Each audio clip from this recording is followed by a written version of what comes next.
Okay, it is Sunday, May 18th, and just wanted to give you a garden update. I played hooky from church today. I just needed some rest and relaxation after a busy couple of weeks at work and being quite busy with politics here. So let's see, what has been planted or changed since the last time I gave y'all a tour? Well, I planted a blueberry bush there on the left and a lemon tree there on the right.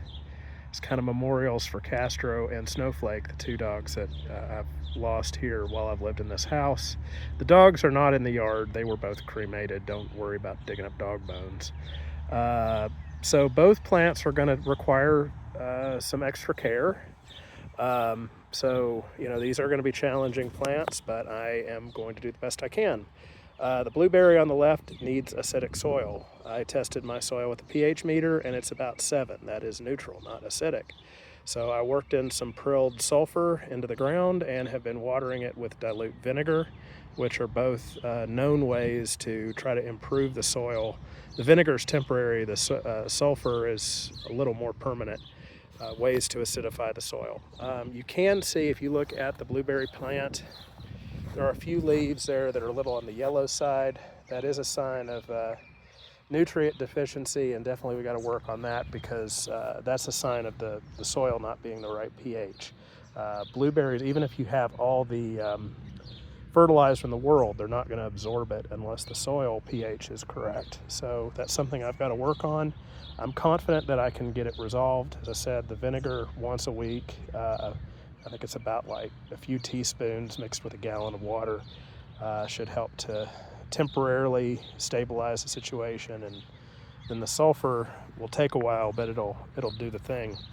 Okay, over here on the lemon. The lemon will grow great this summer, and I'm pretty optimistic about it. The problem is the winter. We're here in zone 7B, and this is a Meyer lemon. Meyer lemons are kind of marginal for 7B. They can work, but they're going to require a lot of mulching. That's just some rubber mulch there. That's just kind of temporary to suppress weeds and stuff while it's getting established. But I'm going to need to mulch the blueberries in pine needles. That'll help further acidify the soil. When the pine needles, as you can tell, the pine trees are doing quite good right now.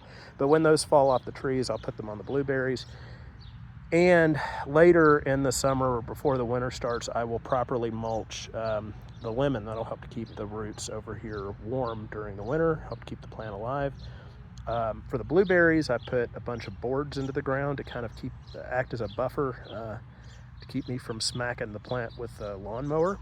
For the lemon, I am going to probably need to build some kind of cold frame or little mini greenhouse around it to try to let light in and keep heat in during the coldest part of the winter. So that's a project that doesn't need to be done for a few months. It'll probably do great this summer so long as it gets enough water, but when we get to the colder part of the year, I'm gonna have to think about that. Meanwhile, potatoes are pretty well established. They've been growing now since March 11th, so they've been growing for over 2 months, about 70 some days. They normally take 100-ish days, so I'm expecting that I've got maybe 3 to 4 weeks left with these guys. I expect that I've seen some flowers. I tore them off to sort of try to get them to focus on growing bigger tubers rather than flowers.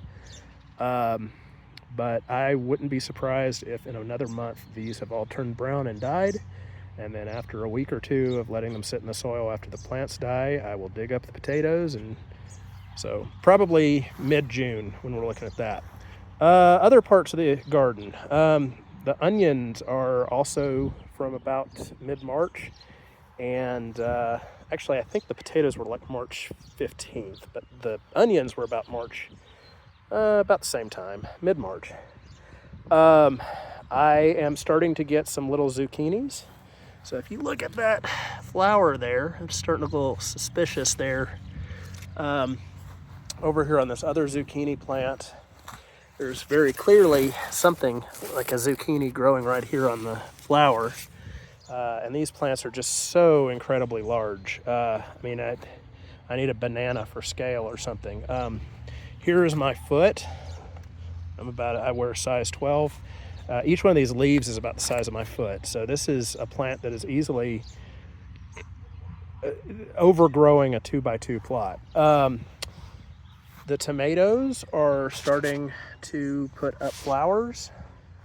I can't remember if this is the cherry or if that is the Roma, but all of the tomato plants are starting to kind of put up. Well, this one might not be. Actually, yeah, this one's got right there. Basil is pretty well established. Carrots are popping up in rows. I'm gonna need to thin those soon. Marigolds. Now I did buy some marigolds at the store, but those are the ones that I planted. And they are going crazy.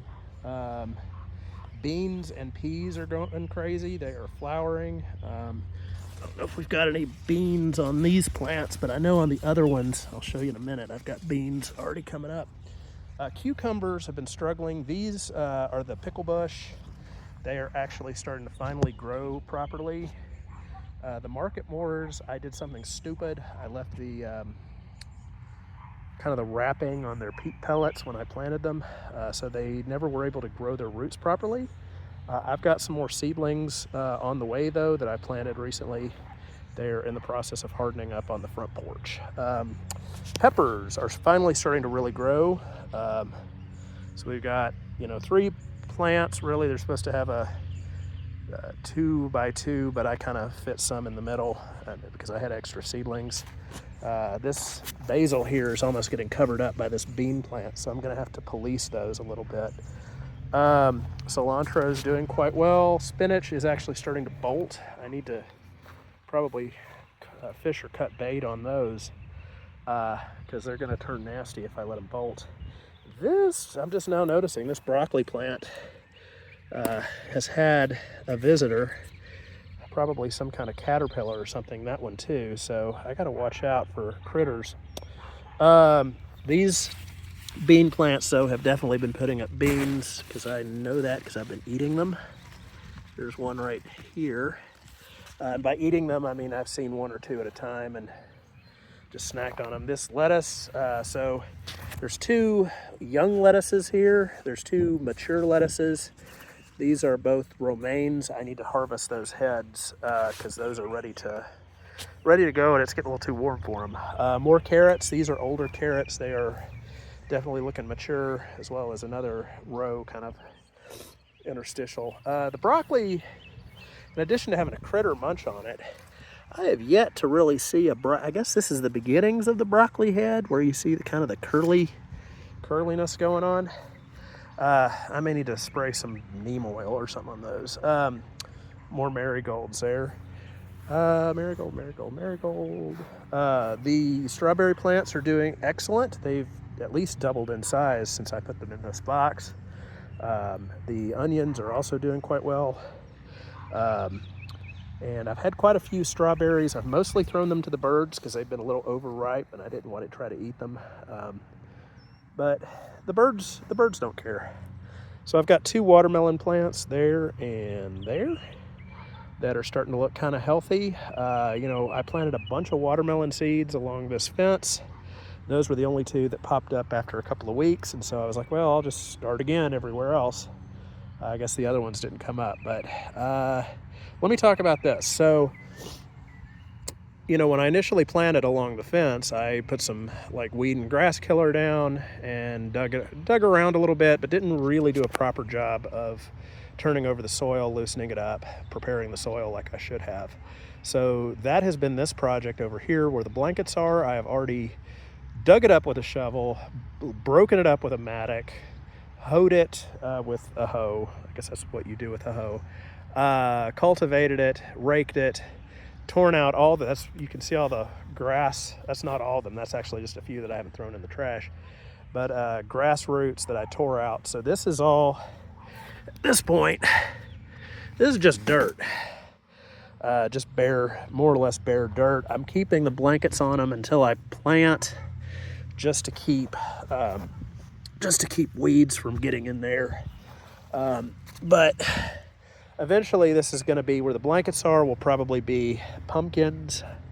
I may put more corn and beans back here as well, just depending on how much spacing I need, but I should have at least, I think this is 5 by 6, so I should have something like 100 square feet back here for a pumpkin plus patch. A little bit here in the corner as well. I've already dug this up. You can see around this corn plant where I've been digging. These other ones, yeah, you can see where I didn't properly prepare the soil, and the grass came back with a vengeance because the roots were still down there. So this corn looks mostly healthy, which this was just an experiment. I was just trying to see if corn would grow in this soil. The answer appears to be yes, so I will need to try that some more. So I had put like a dozen peanut seeds in here, and I think I finally got one sprout. Peanuts have been a real struggle for me this year. They're kind of a novelty plant, so I didn't have huge expectations, but we'll see what happens. We might get more. We've had a lot of rain that might finally activate seeds. I made myself a sign out of leftover wood from the blueberries. You can tell it's the same 1x4. Most of the wood over on the blueberries came from pallets that I had ripped up, but I did have to get a couple of 1x4s to finish it because I ran out of free, so I had to go to cheap wood instead. So as I said, this whole area, work in progress, will be where pumpkins, now down here where the cardboard and the smaller mats are, I may try to put more watermelons in. So this area where it's only about 4 feet wide is probably going to be watermelons again. This area with the bigger 5 or 6 foot, however big these blankets are, that'll be pumpkins. And then the sunflowers are doing pretty well. That's kind of my expectation. They seem to be pretty easy to grow and pretty hard to kill. So they're now a couple of feet tall. It wouldn't surprise me if after they grow about another foot that they'll probably put up some flowers. That one looks like it's diseased. I'm a little worried about the yellowing there. And I actually had a seed that I think I had just thrown over the fence or something. It was an extra, and I was like, this will never sprout. And it sprouted. I had to pull it up when I mowed the grass right on the other side of the fence. You can't see it anymore because I pulled it up, just giving you an idea of where it was. So these sunflowers, like I said, I love them because they give huge flowers with lots of seeds in them. They bring in a lot of pollinators, and again, I can eat the seeds myself. And yeah, they're just like, they just want to grow. Looks like I need to hoe a little bit more around those, but so yeah, this is where I'm at mid-March. Beans are, as I said, harvestable. Zucchini are very much getting there. Cucumbers are going to be a while. Broccoli is a race to see if it grows ahead before the caterpillars eat the whole plant. Strawberries is a race for me to harvest the berries before they go bad.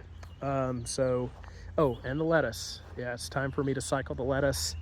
As I said, I put in the 2 smaller plants because I knew that it was time to cycle. So it's probably about time for me to start some more seedlings there. Anyways, that is our Dallas garden update.